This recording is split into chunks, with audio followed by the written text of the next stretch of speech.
प्रिय साथियों, नमस्कार। मैं संजू कुमारी सरोज आप सभी का सरोज संपदा चैनल पर सहृदय स्वागत करती हूँ। आज इस सेशन में हम सब यूजीसी नेट दिसंबर 24 की तैयारी के तहत bilingual Hindi and English medium में टॉप 7 क्वेश्चंस प्रैक्टिस सेट के 8वां रूप में प्रीवियस ईयर क्वेश्चन 2021 जून शिफ्ट 1 से लिया गया है। सेशन पर नए हैं तो सेशन को लाइक, सपोर्ट, कमेंट, शेयर करें जिससे एक दूसरे का हौसला अफजाई हो सके। ज़्यादा समय व्यतीत न करते हुए प्रश्न की ओर चला जाए। प्रश्न हमारा है 50 नंबर पर कि सांस्कृतिक मानकों के एक सशक्त समुच्चय के संबंध में प्रकार्यवादी जिस प्रकार समाज को सामूहिक सहमति से आबद्ध मानते हैं उसकी जगह शक्ति को समाज की केंद्रीय विशेषता मानना। यह कथन निम्नलिखित में से किस सिद्धांत की ओर इंगित करता है? ए संघर्ष सिद्धांत, बी नवीन सामाजिक संचलन सिद्धांत, सी राजनीतिक प्रक्रिया सिद्धांत, डी सामाजिक संचलन सिद्धांत। इंग्लिश इसकी है Power is the central feature of society rather than thinking of society as held together by collective arrangement concerning a cohesive set of cultural standards as functionalists do. The statement indicates towards which of the following theories: A. Conflict theory, B. New social movement theory, C. Political process theory, D. Social movement theory. सही विकल्प का चयन करना है ABCD के दिए गए option से।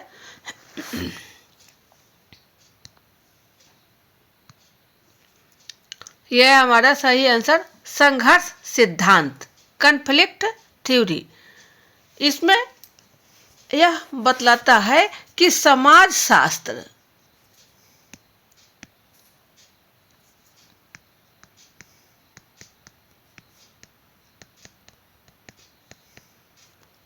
एवं सामाजिक मनोविज्ञान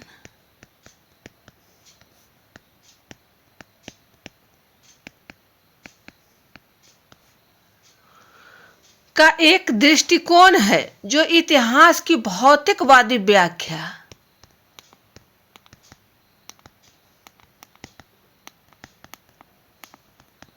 विश्लेषण की एक द्वंद्वात्मक पद्धति सामाजिक प्रणालियों के प्रति एक महत्वपूर्ण रुख एवं राजनैतिक कार्यक्रम पर दबाव डालता है। हमारा सही विकल्प है संघर्ष सिद्धांत, ऑप्शन ए। नेक्स्ट क्वेश्चन 51 पर है। प्राचीन भारतीय स्थापत्य पढ़ाने के दौरान एक इतिहास शिक्षक ने विद्यार्थियों के लिए स्थानीय ऐतिहासिक इमारतों के भ्रमण की व्यवस्था की। यह उदाहरण है: ए क्रियाकलाप आधारित शिक्षण का, बी मिश्रित शिक्षण का, सी आनुभविक शिक्षण का, डी परियोजना आधारित शिक्षण का। इंग्लिश इसकी है a history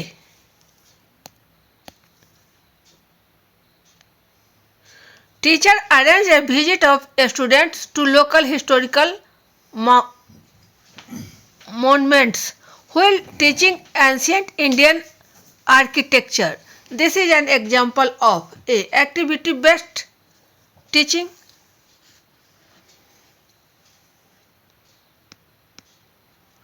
B. blended teaching, C. experimental teaching, D. project based teaching. इसमें सही विकल्प का चयन करना है। ABCD में हमारा कौन सा हो जाएगा?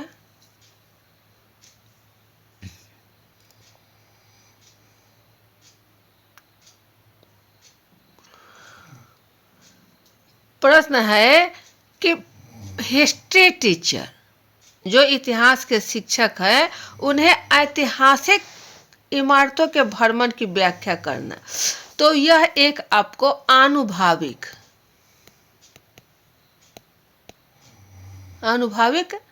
शिक्षण का कार्य हो जाएगा, जो एक्सपेरिमेंटल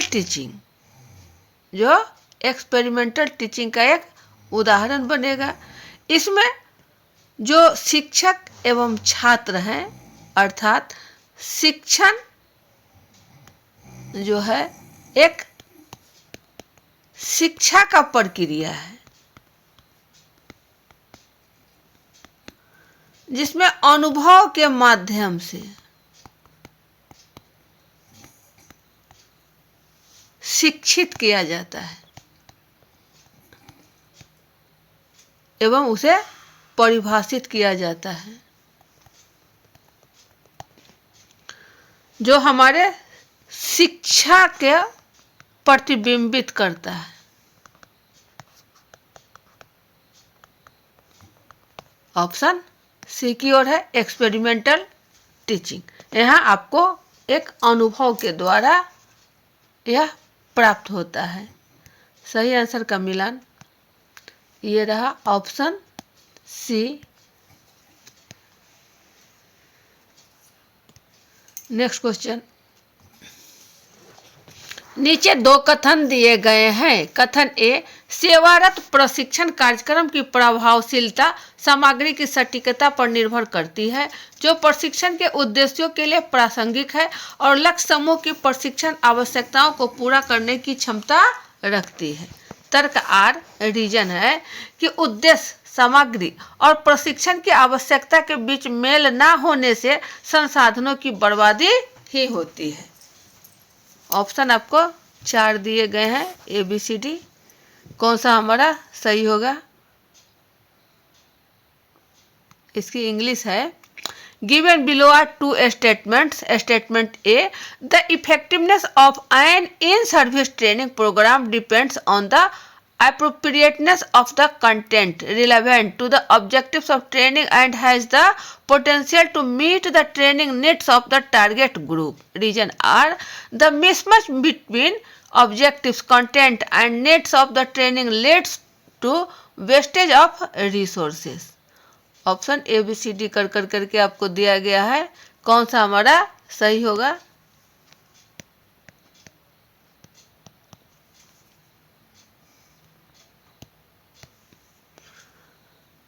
चलिए प्रश्न को फिर से एक बार समझ लिया जाए कि सेवारत प्रशिक्षण यानी इन सर्विस पीरियड में प्रभावशीलता जो सामग्री की सटीकता पर है वह आवश्यकताओं को पूरा करने की क्षमता रखती है।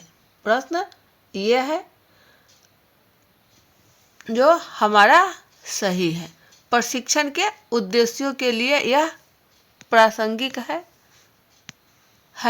लक्ष्य समूह की प्रशिक्षण आवश्यकताओं को भी यह रखता है। तर्क कहता है कि उद्देश्य हमारा एम, सामग्री और प्रशिक्षण की आवश्यकता के बीच मेल ना होने से संसाधनों की बर्बादी होती है। तो बर्बादी होना ही होना है।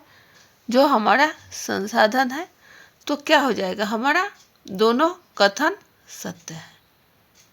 लेकिन यहाँ बिकॉज लगाकर रीजन को देखा जाए तो वह बैठता नहीं है। इस प्रकार क्या होगा, सेवारत प्रशिक्षण कार्यक्रम की प्रभावशीलता सामग्री की सटीकता पर निर्भर करती है, जो प्रशिक्षण के उद्देश्यों के लिए प्रासंगिक है और लक्ष्य समूह की प्रशिक्षण आवश्यकताओं को पूरा करने की क्षमता रखती है। कारण कि बिकॉज उद्देश्य, सामग्री और प्रशिक्षण की आवश्यकता के बीच मेल न होने से संसाधनों की बर्बादी ही होती है। ये दोनों कथन सत्य है और कारण भी सही है, यानी व्याख्या भी हमारा सही है। A B C D option C की ओर है। सही आंसर का मिलान ये रहा option C. Both A and R true, R is the correct explanation of A. Next question 53 पर है। नीचे दो कथन दिए गए हैं। अभी कथन ए, शिक्षक को शिक्षा प्रणाली में मूलभूत सुधारों के केंद्र में होना चाहिए। तर्क आर रीजन है कि शिक्षक राष्ट्र की अर्थव्यवस्था की अगली पीढ़ी को आकार देते हैं। इसकी इंग्लिश देख लिया जाए। यह है, given below are 2 statement. Assertion A, the teacher must be at the centre of fundamental reforms in the education system. Reason R, the teacher shape the next generation of nations economy. ABCD के विकल्प आपको दिया गया है। कौन सा हमारा सही हो जाएगा?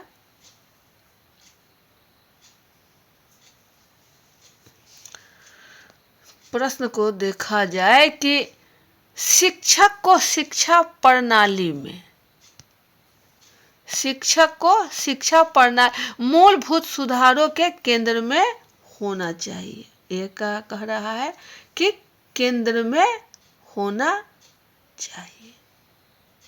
एक शिक्षक जो है वह छात्रों का नेतृत्व करता होता है, उसको सारी गतिविधि का समझ होती है। तो शिक्षक ही जो है वह सुधार करेगा, कर सकता है कि छात्र हमारा किन गतिविधियों के माध्यम से बेहतर सीख सकता है। कथन हमारा सही है। वही रीजन कह रहा है कि शिक्षक जो है राष्ट्र की अर्थव्यवस्था की अगली पीढ़ी को आकार देते हैं। जो आज के नन्हे मुन्ने बच्चे हैं वही हमारा भविष्य का राष्ट्र निर्माता होगा। तो इसको आकार कौन दे रहा है? शिक्षक दे रहा है। लोकतांत्रिक वातावरण में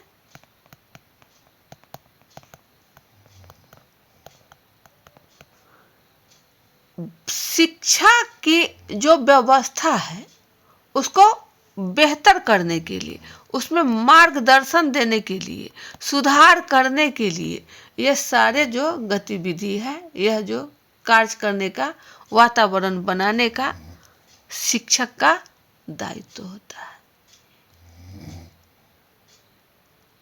इस प्रकार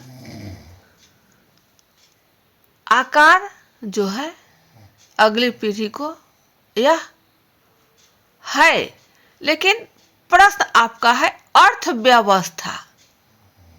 प्रश्न को भी ध्यान दिया जाए कि अर्थव्यवस्था यानी इकोनॉमिकल यह नहीं, उसको सामाजिक व्यवहारिकता ये सारी बातों का देना है। शिक्षक को सुधार करना है, वातावरण बनाना है, उसे राष्ट्र निर्माता करना है, लेकिन अर्थव्यवस्था की अगली पीढ़ी को, यह कथन आपका यहाँ गलत हो रहा है। यह गलत है और ए सही है। ए सही है, आर गलत है, ऑप्शन ए हो जाएगा। A is correct but R is true, R is not true. Option ही गलत हो गया है।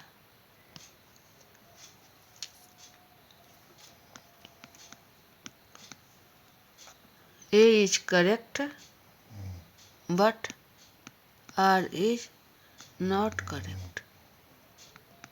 ऑप्शन हमारा ये होगा। ये है नहीं, A is true, A is true but R is false। Next question 54 की ओर। प्रेजेंटेशन स्लाइड्स का सर्वाधिक उपयुक्त आशय है। ए एक अधिगम सहायता, बी एक शिक्षण सहायता, सी एक प्रतिलेख और डी है एक दृश्य सहायक सामग्री। इंग्लिश इसकी है presentation slides are must suitably meant to be a learning support, B a teaching support, C a transcript, D a visual aid. यहाँ आपका सी है। तो यहाँ कौन सा हमारा हो जाएगा? स्लाइड जो है जिसको ऊपर नीचे कर करके ऑनलाइन प्रेजेंटेशन के रूप में जो प्रयुक्त किया जाता है वह हमारा कोई पाठ, ड्राइंग, चार्ट या ग्राफ भी हो सकता है। इसमें ऑडियो भी शामिल होता है और इसके सहारे जो है एक के बाद एक क्रम से ऊपर की ओर या नीचे की ओर दिखाया जाता है। ये हमारा विजुअल ऐड है, यानी दृश्य सहायक सामग्री।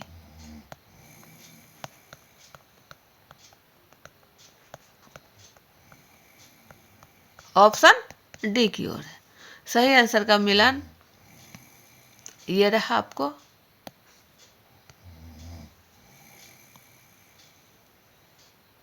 चलिए नेक्स्ट क्वेश्चन 55 की ओर।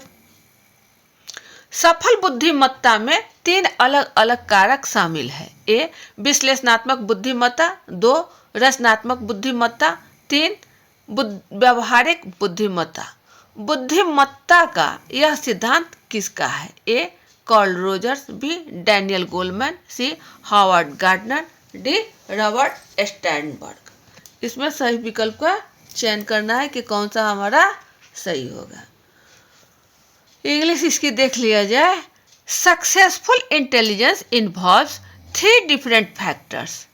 एक में है एनालिटिकल इंटेलिजेंस, 2 में है क्रिएटिव इंटेलिजेंस एंड 3 में है practical intelligence. This theory of intelligence belongs to, कौन सा हो जाएगा?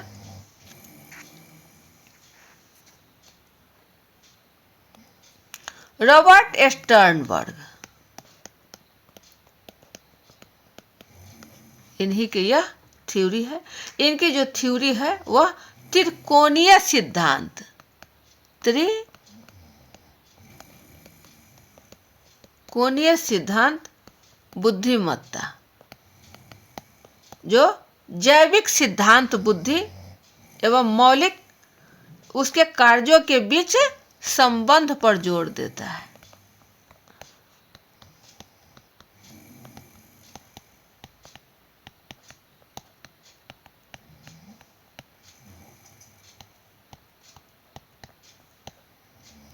इन दोनों के कार्यों के बीच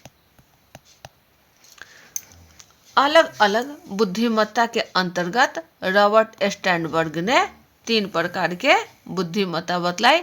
एक में एनालिटिकल इंटेलिजेंस, 2 में क्रिएटिव इंटेलिजेंस एंड 3 में प्रैक्टिकल इंटेलिजेंस, यानी विश्लेषणात्मक बुद्धिमत्ता, रचनात्मक बुद्धिमत्ता और व्यवहारिक बुद्धिमत्ता। ऑप्शन हमारा डी की ओर है।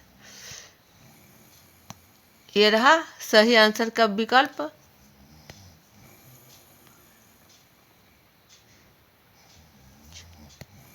नेक्स्ट क्वेश्चन 56 पर है। शिक्षण के अग्रिम आयोजक मॉडल में गतिविधि का क्रम है। ए अधिगम कार्य अधिगम सामग्री की प्रस्तुति, बी संज्ञानात्मक संगठन सुदृढ़ीकरण, सी अग्रिम शिक्षण सामग्री की प्रस्तुति, डी छात्रों की समस्याओं का स्पष्टीकरण। ऑप्शन आपको ABCD में दिया गया है। इंग्लिश इसकी देख लिया जाए। The order of activity in advanced organizer model of teaching is A. Presentation of learning task material, B. Strengthening cognitive organization, C.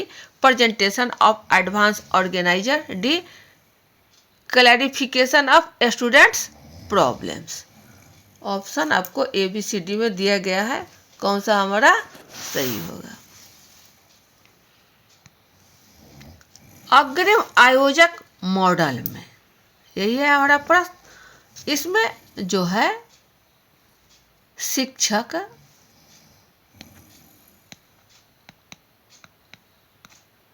बौद्धिक संरचना पर नियंत्रण रखता है।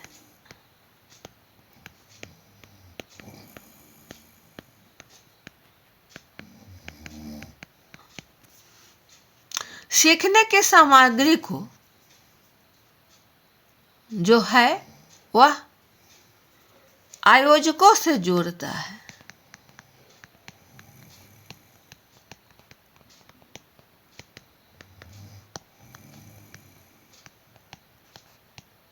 सीखने की सामग्री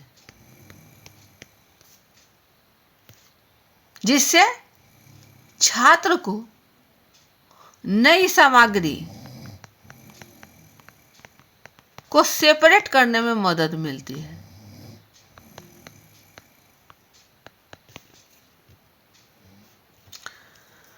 शिक्षण के अग्रिम आयोजक मॉडल का जो क्रम है वह है आपका अग्रिम शिक्षण सामग्री की प्रस्तुति, यह आपका 1 नंबर पर आएगा। यानी सी जो है वह पहले होगा।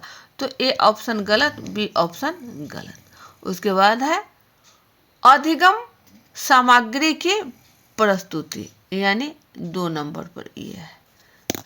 इसके बाद है ए, 2 क्या है, ए पर है, तो ऑप्शन हमारा सी की ओर है।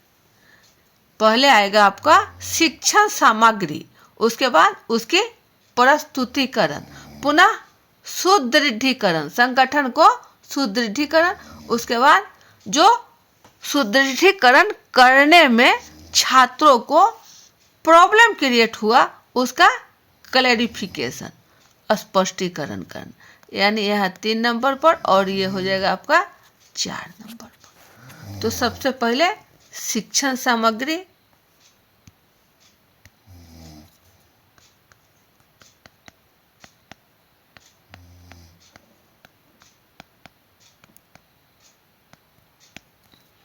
दूसरे पर है आपका अधिगम की प्रस्तुति,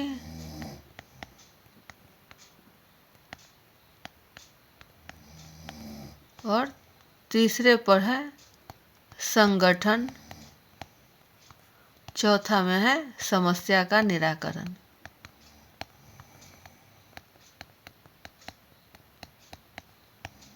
चलिए, हमारा क्रम से हो गया ऑप्शन सी की ओर। सही आंसर का मिलान ये रहा आपका CABD।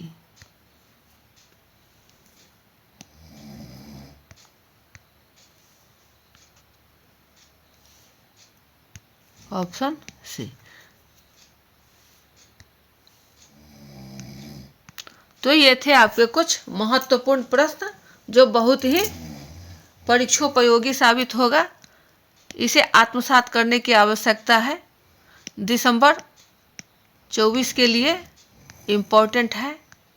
सेशन पर नए हैं तो सपोर्ट, लाइक, शेयर करें, कमेंट करें, जिससे एक दूसरे का हौसला अफजाई हो सके।